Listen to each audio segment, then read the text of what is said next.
말씀 잘 들었습니다. 네, 오늘 제목은 죄의 용서는 물두멍에서 씻는 것까지라는 제목인데요. 저번 주 주일 일부 예배 말씀이었죠. 혹시 그림의 의미를 아시나요? 제사장이 자기 손을 물에 씻고 있습니다. 이것은 번제단에서 제사를 드리고 난 뒤에 씻고 들어가는 거예요. 그러니까 씻어야지 하나님이 계신 성소에 들어갈 수 있습니다. 구약 시대에는 제사장들이 희생 제사를 통해서 일반 백성들의 죄를 사해 주었어요. 번제단에서 희생 제물을 태우고 그 피를 속죄소에 뿌리면 제사장들만 1년에 한 번씩 하나님 앞에 나아갈 수 있었습니다. 그러니까 짐승의 피를 통해서 하나님 앞에 나아간 것이죠. 하지만 지금 신약 시대에 사는 우리는, 현대 시대에 사는 우리는 예수님의 피를 통해서 하나님께 나아가게 되었습니다. 예수님이 십자가에 못 박혀서 죽으셨을 때 휘장이 위에서 아래로 반절로 찢어졌다고 되어 있습니다. 휘장은 하나님과 나를 가로막는 어떤 장벽이었어요. 제사장이 휘장 안으로 들어가려면 속죄소에 피를 7번 뿌리고 짐승의 피를 7번씩 뿌리고 하나님의 임재를 경험할 수 있었어요. 그런데 이제 신약 시대에 사는 모든 성도들은 예수님의 피로 말미암아 언제 어디서든지 하나님과 함께 할 수 있게 되었습니다. 그래서 예수님을 하나님 만나는 길이라고 표현합니다. 그러나 옛 구약 시대에 했던 제사가 폐해졌다고 해서 그 의미까지 무시해도 되는 것은 아닙니다. 원리는 똑같아요. 다만 십자가를 통해서 누구나 하나님께 나아갈 수 있게 되었다는 것이죠. 하나님과 나 사이에는 그 누구도 있을 수 없고 오직 그리스도를 통해서만 살아있는 관계를 맺을 수가 있어요. 또 우리와 하나님과의 관계 그 사이에 있는 중보자는 예수님밖에 없습니다. 그래서 우리는 구약시대의 옛 율법이 아닌 예수님의 피로 세워진 언약 안에 살고 있죠. 따라서 이 시간에 이 새 언약과 하나님께서 우리에게 주신 복음을 들을 때 하나님의 사랑이 충만히 깨달아지고 또 내 안에 성령님께서 임재하시기를 기도합니다. 제가 여러분한테 여쭤보고 싶은 게 있습니다. 여러분 안에는 구원의 감사가 있습니까? 제가 중학교 1학년 때 어떤 목사님께서 이름도 모르고 얼굴도 모르는 목사님이 저한테 구원 받았냐? 이렇게 물어보는 거예요. 중학교 2학년 때 제가 살짝 충격을 먹었습니다. 왜냐하면 교회를 다닌다, 이꼴 구원받는다 였거든요. 교회를 다니면 당연히 하나님의 자녀고 구원받은 줄 알았어요. 하나님도 알았고 성경 말씀도 많이 들었기 때문에. 근데 내가 진짜 구원받았냐? 이 질문에는 엄청난 그 뜻이 담겨 있어요. 다른 사람이 믿는 하나님 말고 우리 선생님이나 부모님이 믿는 하나님 말고 내가 하나님을 만났냐는 거예요. 내가 하나님을 진짜 마음속에 믿어졌냐는 거죠. 그래서 로마서 3장 23절에 성경은 그게 아니라고 대답합니다. 모든 사람은 죄를 지어 하나님의 영광에 이르지 못하더니. 사람은 태어난 순간부터 죽어가고 있어요. 죽음을 향해 가고 있습니다. 문제는 살아가면서 계속 마음과 생각으로 죄를 짓는다는 거예요. 오늘 아침에도 일어났는데 교회 가기가 싫은 거예요. 좀 더 자고 싶은 거예요. 약간 이런 것도 사단이 속이는 거죠. 너 교회 가지 마. 말씀 듣지 마. 이렇게 속이는 겁니다. 그래서 어쩔 때는 내가 착하게 살아보려고 노력도 하고 또 다른 사람을 위해서 베풀고 이렇게 살아가려고 하지만 살면 살수록 착하게 살면 손해라는 생각이 점점 강해져요. 왜냐하면 내 주변에 있는 학교에 있는 그 친구들 괴롭히는 친구 보잖아요. 그 친구들은 불행하지 않아요. 그 친구들은 괴롭히는데 아주 즐겁고 별로 죄책감도 안 느낍니다. 한마디로 뺏는 입장이 훨씬 이득이라고 느껴져요. 그래서 아까 목사님께서 일부 예배 때 말씀하신 대로 나도 그냥 저렇게 살아버려야겠다 라고 자기를 놓아버리게 되죠. 그런데 성경이 말하는 거는 착하게 살라는 게 아닙니다. 하나님과의 살아있는 관계를 회복하라는 거예요. 정확히 말하면 우리 안에 있는 이 태어날 때부터 있는 죄성, 이 죄성은 나로부터 비롯된 게 아니에요. 아담과 하와가 선악과를 따먹었을 때부터 그 후손인 우리는 죄성이 이미 내 안에 있습니다.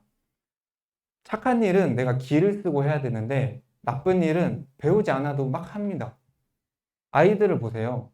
뺏고 거짓말하고 이거는 안 가르쳐줘도 너무 잘하는데 다른 친구들한테 이렇게 하면 안 돼. 이거는 가르쳐줘야 할 수 있습니다.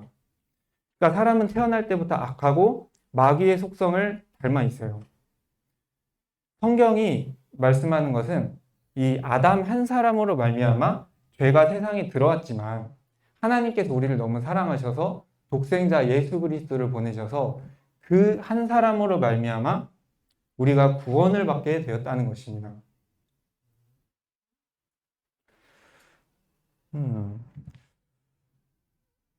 PPT가 잠깐 잘못됐는데요. 예수님 한 사람을 통해서 우리가 모두 구원을 받게 되었습니다. 그런즉 한 범죄로 많은 사람이 정죄에 이른 것 같이 한마디로 죄에 빠지게 되었다는 것입니다. 한 의로운 행위로 말미암아 많은 사람이 의롭다 하심을 받아 생명에 이르렀느니라. 아멘. 이게 바로 하나님의 방법입니다. 어떤 사람은 왜 아담과 하와가 죄를 지었는데 우리가 그 죄를 짓고 지옥에 가야 되느냐 이렇게 물어보는 사람도 있어요. 근데 하나님은 처음부터 우리를 향한 구원 계획을 가지고 계셨어요. 예수님을 보내주시기로 처음부터 약속하셨고 아담이 선악과를 따먹었을 때 바로 여자의 후손을 보내주시기로 약속하셨습니다. 그리고 그분이 2000년 전에 태어나셔서 이 땅에 강생하셨죠. 이 땅에 오셨습니다. 사람의 몸을 입고 오셨어요. 이제 제가 이번 주에 책을 하나 읽었는데 우리나라가 옛날에 조선시대 때 어떻게 하나님을 믿었지? 이게 너무 궁금해서 그때 한 200년 전에 활동했던 학자들의 책을 찾아봤어요.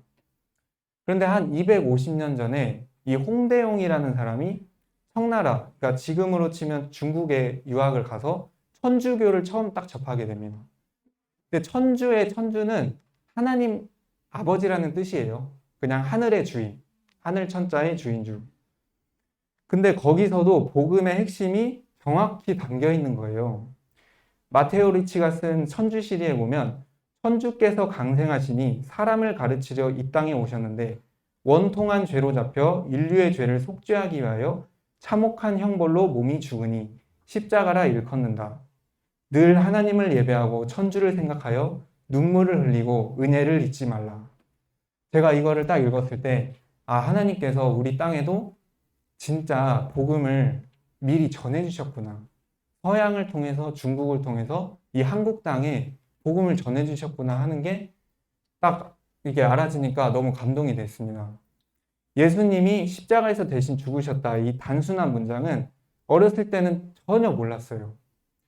왜냐? 다른 사람의 잘못을 내가 감당한다는 것은 세상에서는 있을 수 없는 일입니다.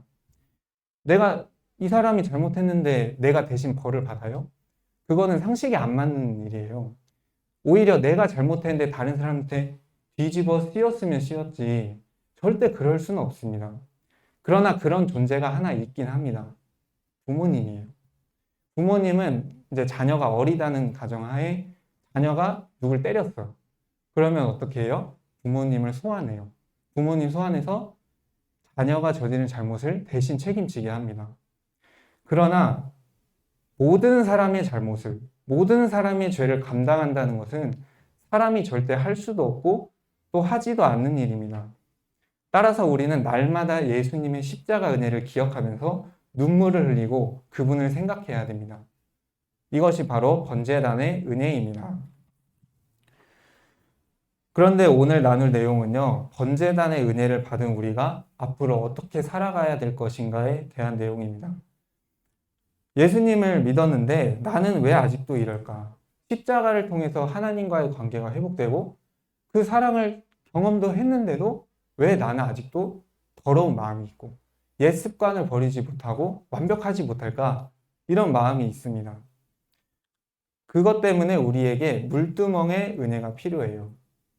저는 예수님이 그리스도시라는 사실을 몰랐어요. 어렸을 때 교회를 다녔지만 관념적으로 머리로는 알았지만 그분이 나를 위해서 죽으셨다? 왜? 그러니까 내가 죄인이라는 사실을 인정하지를 못했어요. 내가 이렇게 부모님 말 잘 듣고 열심히 사는데 왜 내가 죄인인가? 그런데 살아가면서 내가 얼마나 답이 없는 존재고 정말 이 답이 없는 존재인지를 깨달아 가고 있습니다. 여러분 혼자 있을 때 하는 생각을 보세요. 그것을 다른 사람이 만약에 안다고 생각해 보세요. 24시간 동안 내가 머릿속에 있는 것을 다른 사람이 CCTV로 한번 본다고 생각해 보세요. 절대로 떳떳한 사람이 없고 어제까지 내가 예배 드렸어도 또 악한 생각이 날 수 있습니다. 그래서 나 같은 죄인을 위해서 예수님이 이 땅에 오셔서 죽으셨는데 왜 나는 아직도 이러냐는 거예요. 그래서 우리는 물두멍의 은혜가 필요합니다. 이 물두멍은요, 제사장이 하나님 앞에 나아가기 전에 손을 씻는 곳이라 했어요. 그냥 번제단의 은혜만 있으면은 하나님께 나아갈 수가 없다는 뜻입니다. 우리가 예배 드릴 때요, 정말 내 마음을 깨끗이 하고 그렇게 해야 하나님을 볼 수 있습니다. 그래서 마음이 청결한 자는 하나님을 본다고 했어요. 예수님께서 마음이 청결한 자는 하나님을 본다 했어요. 예배 드리기 전에 누가 미워요. 막 시기 질투가 일어나요. 집에 뭐가 생각나요, 자꾸. 뭐가 놓고 온 게 자꾸 생각나. 그러면 기도를 해서 진짜 하나님 내가 예배가 안 됩니다. 그것부터 먼저 하고 나서 예배를 드려야 돼요. 바로 이제 예수님의 피 있다고 해서 바로 예배 드릴 수 있지 않습니다. 저도 오늘 아침에 그런 상태였고요. 그래서 날마다 더러워지기 쉬운 나의 마음을 주님 앞에 내려놓아야 돼요. 목사님께서 말씀하셨듯이 내 발을 주님께 내놓지 않는 사람이 더 더러운 사람이에요. 우리는 다 똑같이 더럽지만 발을 내놓지 않으면 그거를 씻김 받을 수가 없기 때문에 더 더러워지기 쉽습니다. 그래서 우리는 이렇게 기도해야 돼요. 주님, 감사합니다. 십자가의 피로 나를 구원하심에 감사합니다. 다른 사람을 내 시선으로 보지 않고 주님의 시선으로 보게 하옵소서. 제가 값없이 구원을 받았음에도 불구하고 다른 사람을 판단하고 정죄하는 나를 발견합니다. 또 완벽하지 않은 나를 발견합니다. 내 모든 허물과 실수를 용서해 주시고 하나님 마음과 합한 자가 되게 해주세요. 이렇게 솔직하게 기도해야 됩니다. 결론인데요. 예수님은 제자들의 발을 씻겨주셨어요. 모든 제자들의 발을 씻겨주시면서 이렇게 말씀하셨습니다. 너희는 온몸이 목욕했기 때문에 내가 발만 씻겨주는 것이다. 너희가 다 깨끗하지만 너희가 온몸이 깨끗하지만 다는 아니다. 이렇게 말씀하셨어요. 그래서 내가 선생인데 너희를 씻겨줬지 않느냐? 너희도 너희끼리 서로 씻겨주어라. 이 말은 즉슨 너희의 실수와 허물을 용납해 주라는 거예요. 그 사람이 만약에 실수가 있다. 그러면 정말 사랑하는 마음으로 기도해 주고 오히려 도와주는 사람. 그런 사람이 예수님의 마음과 합한 사람입니다. 그래서 우리는 예수님의 제자들도 완벽하지 않았다는 사실을 알아야 돼요. 12사도라는 말 들어보셨어요? 12사도로부터 이 교회가 있게 된 것입니다. 먼저 예수님이 계셨지만 12사도, 12제자라고 하면 엄청난 사람들이에요. 그런데 그 사람들이 예수님이 십자가에 못 박혔을 때 다 도망갔다는 사실 아시나요? 내가 목숨 다해 따르겠습니다. 내가 주님을 모든 내 직업과 가족도 다 버리고 떠난 제자들이에요. 그 친구들이 3년 동안, 친구들이 아니죠. 그분들이 3년 동안 예수님을 따라다녔는데도 그렇게 각오를 하고 각오를 해도 안 됐어요. 근데 예수님은 제자들이 나를 배신할 거를 알았을까요? 몰랐을까요? 다 알았어요. 알았는데 단 한마디도 하지 않고 그냥 발을 씻겨줍니다. 심지어 부활하고 나서 찾아갔을 때도 한마디도 안 해요. 너 왜 그랬냐? 그런 뒤끝이 없어요. 예수님은 그 잘못한 거에 대해서 절대 말하지 않고 땅끝까지 복음을 전파해라. 딱 그 한마디만. 그래서 우리는 오늘도 완벽하지 않은 나를 보고 좌절할 필요도 없고 또 완벽하지 않은 다른 사람을 보고 정죄할 필요도 없습니다. 다른 사람의 실수와 허물을 보면 용납해주고 정말 사랑으로 기도해주는 사람, 그런 사람이 되시기를 예수님의 이름으로 기도합니다. 기도하겠습니다.